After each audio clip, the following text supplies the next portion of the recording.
Le tengo el remedio. 7:37 minutos de la mañana y hoy en Le Tengo el Remedio nos acompaña la doctora Lilibet Leaño, odontóloga muy estudiosa de todos estos temas de la salud y de cómo la boca, doctora, se relaciona con muchas partes del cuerpo, pero también con las enfermedades que podemos estar padeciendo y que de pronto no hemos notado. Bienvenida a este espacio, veo que hoy también está muy didáctica con nosotros. Bienvenida. Sí, muy buenos días, muchísimas gracias por la invitación y sí, hoy vamos a ver muchas enfermedades se pueden manifestar por la boca y también puede que las bacterias de la boca nos puedan producir, generar o incrementar alguna patología sistémica o algún medicamento que se pueda manifestar en la boca. Todo eso lo podemos ver porque es un lugar de diagnóstico de muy buena empatía, o sea, fácil de diagnosticar desde la boca. Pues mira que sí, doctora, buenos días. Perdón, es que cuando a veces, por ejemplo, las mujeres en estado de embarazo las mandan a donde el odontólogo y uno dice, bueno, pero si están en embarazo, ¿por qué donde el odontólogo? Pues claro, porque ahí se pueden detectar cosas, si tiene problemas en la masticación, en los dientes, pues esto puede generar otros inconvenientes. ¿Como cuáles y qué se puede detectar en la boca, doctora? Bueno, en las mujeres embarazadas es detectable que vomitan mucho.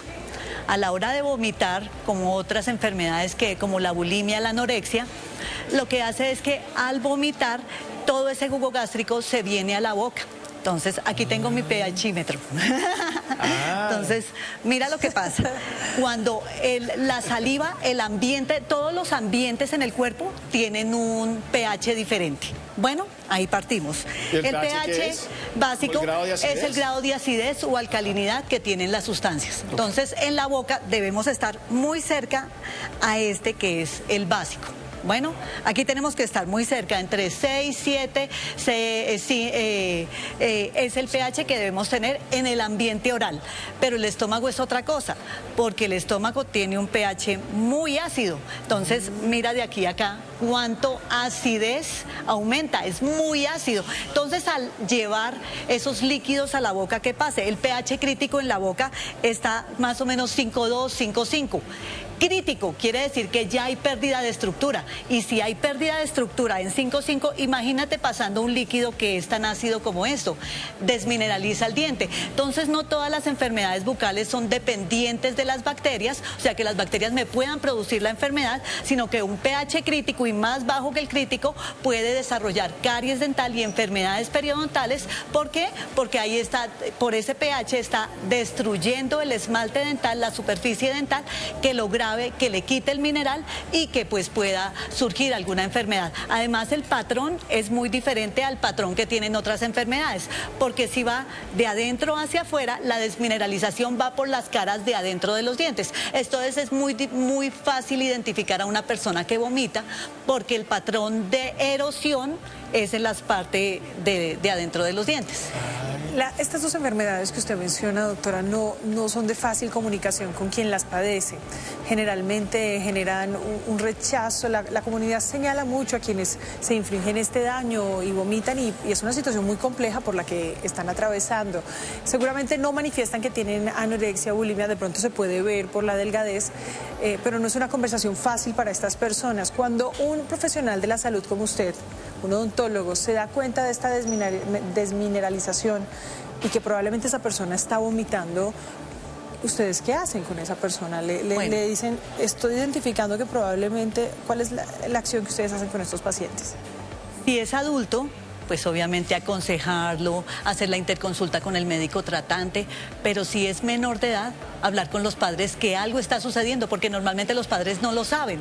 Entonces uno llega y dice, no, es que mi hija se llena de caries porque no se cepilla. La normalidad es que el papá dice eso, pero no es así. Es que está vomitando y eso es lo que está haciendo, es que dañando los dientes. Y no hay material odontológico, porque también los materiales odontológicos tienen ciertos pHs, pero no hay material odontológico que soporte esa unión con el diente, porque eso pierde la unión y se caen. Entonces son pacientes difíciles de tratar porque los materiales no se quedan adheridos en esas circunstancias o no se quedan sellados en esas circunstancias, no tienen la durabilidad que uno quiere por este motivo. Doctora, ¿y qué otras enfermedades se pueden detectar en la boca? Porque además cuando uno le duele una muela, bueno, o un diente, algo en la boca, uno como que no come, como si le duele y ya después, y ahí empieza a empeorar y ya otras no comienza. enfermedades. Bueno, hay muchas enfermedades que se pueden manifestar en la boca, lo que hablábamos, todas las que causen acidez. Pero también es cierto que otras enfermedades que causen que la boca esté seca. Esto también causa que hayan lesiones importantes. ¿Y la boca seca qué es? Que la disminución de saliva no me va a proteger los tejidos, tanto encías como dientes, para que permanezcan sanos. Entonces, la ingesta de algunos medicamentos antihipertensivos. Hay hábitos, digámoslo así, que yo puedo modificar, pero hay otros que yo no puedo modificar. Porque si el paciente toma antihipertensivos, yo no puedo decirle, no se lo tome porque se le dañan los dientes. Entonces, tenemos que estar controlando. A veces damos saliva artificial o sustitutos salivales para que el paciente no tenga la boca seca y pueda no solo comer, sino hablar. Usted imagínese hablar con la boca seca, se pegan los labios, o sea, es una cosa impresionante. Además, hay otros medicamentos que lo que hacen es espesar la saliva. Entonces, es más difícil lograr que el alimento se destruya desde la boca y llegue a desdoblarse al estómago. Hay muchas implicaciones que tiene y que lo podemos ver en la boca. Hay síndromes como el síndrome de Sjögren, que hay una menor cantidad de producción de saliva. Hay tratamientos para el cáncer como la radioterapia, y la radioterapia comienza a dañar las glándulas salivales y no hay esa secreción que necesitamos, porque tenemos que tener una secreción. Lo que pasa es que cuando dormimos hay un poco menos de secreción, no, mucho menos de secreción, pero cuando hablamos, cuando comemos, entonces toca promover la masticación en estos pacientes para que haya un flujo mayor de saliva para que los dientes no se vayan a dañar. Doctora, el mal aliento, mejor conocido como la halitosis, ¿está relacionado o no con la salud de los riñones? ¿Con la qué, perdón? ¿Con la salud de los riñones, de alguna parte del cuerpo? ¿Tiene relación? La halitosis realmente, normalmente, es por higiene oral. No es que haya relación, sí, puede haber relación por la sequedad y que haya litosis por la sequedad producida por algún medicamento o por alguna enfermedad, pero la litosis normalmente es de aseo, es de cepillado. Entonces no es que te da esto halitosis, no, porque hay alimentos que nos dan halitosis, eso nada que hacer, pero que haya relación con eso, no, tal vez con el medicamento o con lo que hacemos en nuestra vida diaria, pero la halitosis, el 95% está relacionada es con la baja frecuencia o nula de cepillado. ¿Y la produce la lengua? La produce la lengua porque en la lengua se produce el mal aliento porque la lengua tiene una película y normalmente esa película de bacterias no la están cepillando y normalmente el mal aliento viene de la lengua. Eso sí es cierto. Entonces hay lugares donde dicen no cepille la lengua porque X cantidad de bacterias se van a ir, y eso sí es cierto.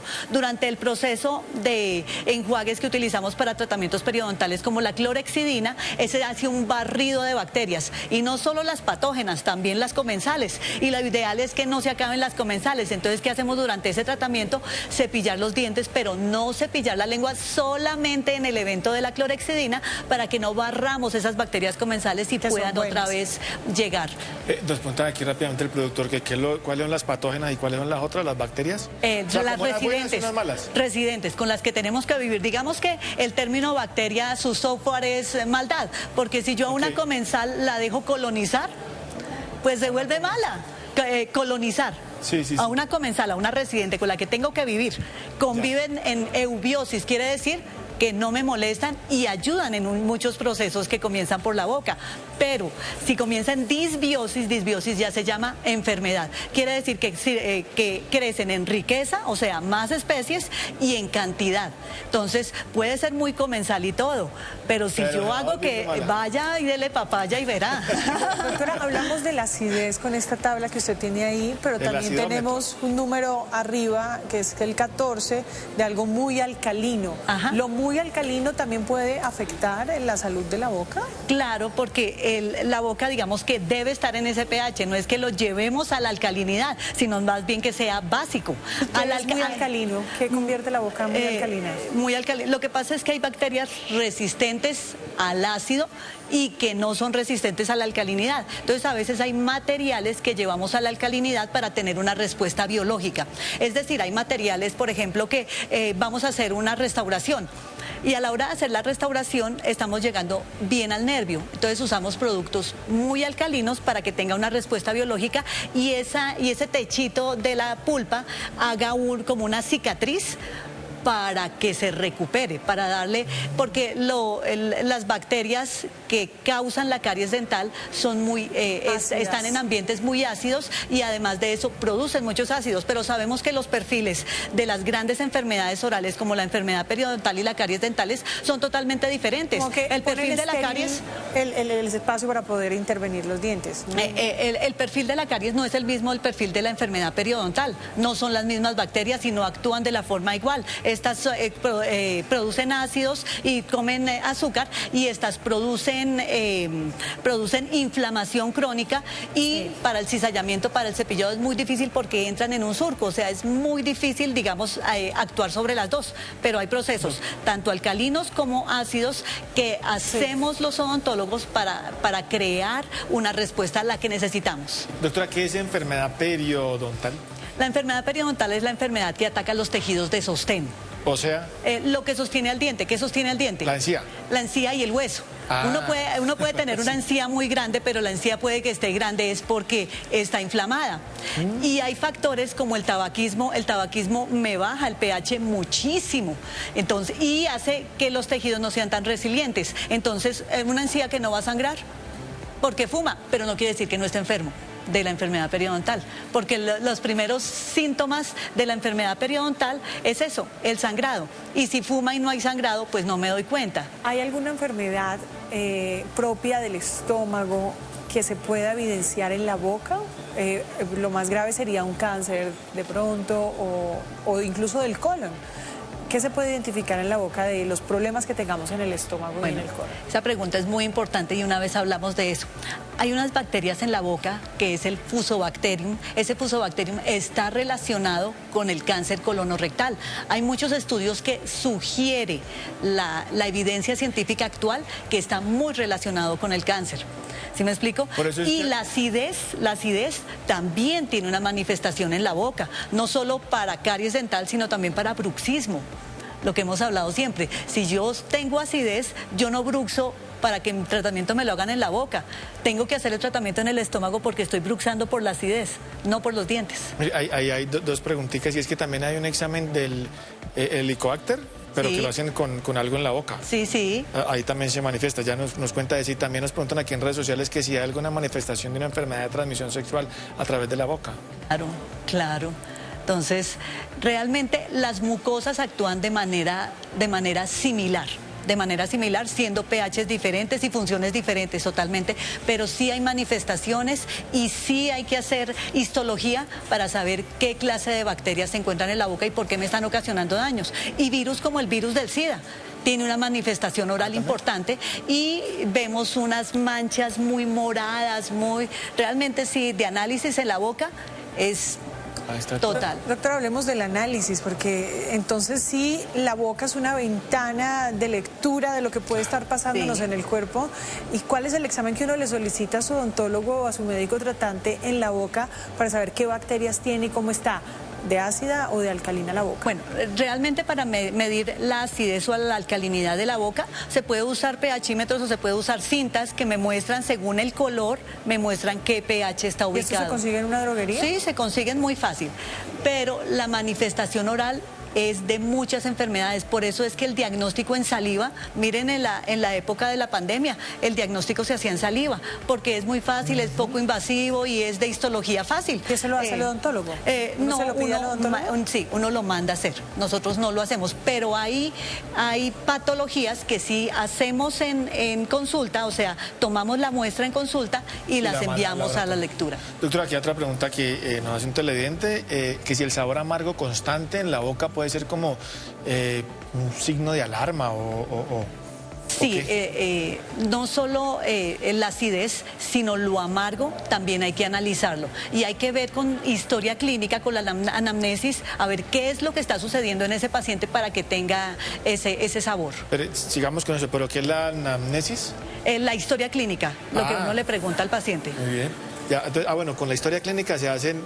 Sí, porque uno es el motivo de consulta, que es lo más importante que uno tiene que resolver al paciente. Entonces llega, ¿cuál es su motivo de consulta? No, mi motivo de consulta es porque me duele mucho la cara. Entonces yo comienzo a mirar por qué le duele la cara. No, mi motivo de consulta es porque me duele una muela. Entonces no solo mirar, sino por qué le duele la muela, por qué le da caries dental, por qué sufre de encías. Y hay que analizar tantas cosas porque si vemos, hay caries dental que no está relacionada, ahora mira con esto, ni el cepillado ni las bacterias. ¿Y entonces? Con el pH. Ah. Entonces no todo es cepillado, porque cuando uno ve un paciente que está comprometido con su salud oral y que tiene todo controlado y le da caries dental o enfermedad periodontal, voy a analizar otro lado, porque no lo podemos dejar volvernos vendedores de dientecitos o tapizadores de muelitas. Venga y le tapo la muela y venga en una semana y le tapo la otra que le va a salir. Claro. No. Doctora, recomendaciones importantes que ha entregado usted. De verdad es bien interesante entender el papel que juega la boca, los dientes, nuestra salud oral, pero también esa sensibilidad que tenemos frente a los cambios que podamos estar experimentando y que de pronto no sabemos que tenemos algo más grave y hay que estar muy atentos. Gracias por esos ejercicios por la didácticos ilustración que nos trae. Usted siempre, imagino que los hizo usted también.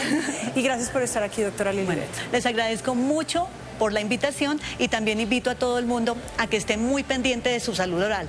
Y si no tiene acceso fácil a un odontólogo, por favor hágase un autoexamen.